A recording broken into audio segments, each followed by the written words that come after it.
স্বামী বিবেকানন্দের সেরার সেরা 5টি বাণী আজকের তোমাদেরকে শোনাবো।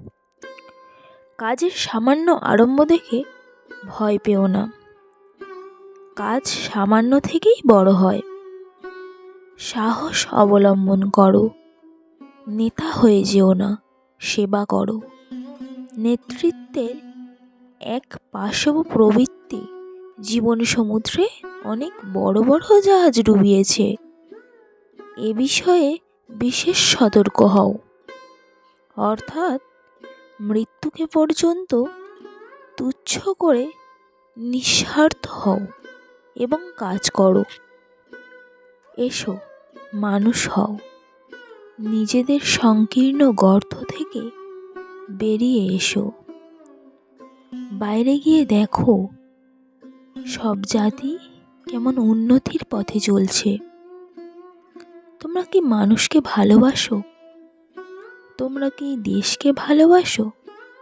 তাহলে এসো, আমরা ভালো হওয়ার জন্য, উন্নত হওয়ার জন্য প্রাণপণে চেষ্টা করি।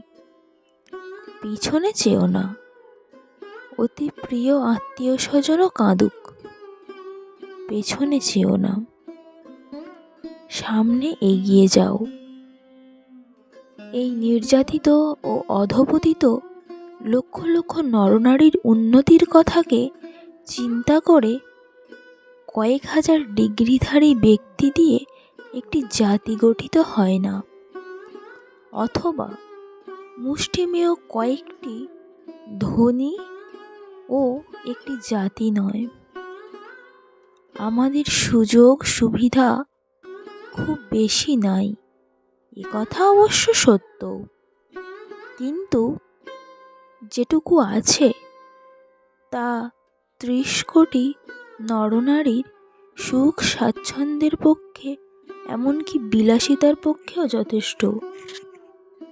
যে ধর্ম বা যে ঈশ্বর বিধবার অশ্রুমোচন করতে পারে না, অথবা অনাথ শিশুর মুখে এক মুঠো খাবার দিতে পারে না, আমি সে ধর্ম বা সেই ঈশ্বরে বিশ্বাস করি না।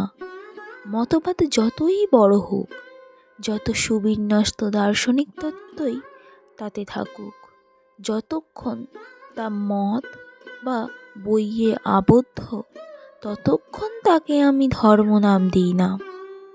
চোখ আমাদের পিঠের দিকে নয়, সামনের দিকে। অতএব সামনে এগিয়ে যাও। আর যে ধর্মকে তোমরা নিজের ধর্ম বলে গৌরব করো, তার উপদেশগুলো কাজে পরিণত করো। অন্যে যাই ভাবুক আর করুক, তুমি কখনো তোমার পবিত্রতা, নৈতিকতা আর ভগবৎ প্রেমের আদর্শকে নিচু করো না। যে ভগবানকে ভালোবাসে তার পক্ষে চালাকিকে ভীত হওয়ার কিছুই নেই। স্বর্গে ও মর্তে পবিত্রতাই সবচেয়ে মহৎ ও দিব্য শক্তি।